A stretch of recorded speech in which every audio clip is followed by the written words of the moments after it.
Good morning, everyone. I felt really strong this morning in prayer that the Lord wanted me to pray a special prayer of blessing over each and every one of you this week.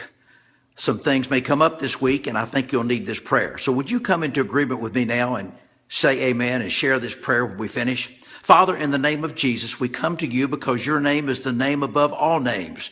There's no other name like your name. And Father, right now, I pray a special prayer of blessing over each person that's on this social media site right now. I pray, God, that the doors of opportunity will open for them that need to be opened. And I pray that every door that shouldn't be opened, that you will close. God, I pray that opportunities will come their way this week. Those that need deliverance and healing, I pray for them this week. And Father, I pray that every problem that they have this week, by the end of this week, will be dissipated and gone.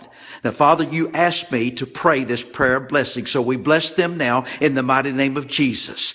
And we'll give you the glory and the honor because you are the King above kings. And we thank you for this today. Amen. If you come into agreement with me on that prayer, I want you just to go down below and put amen.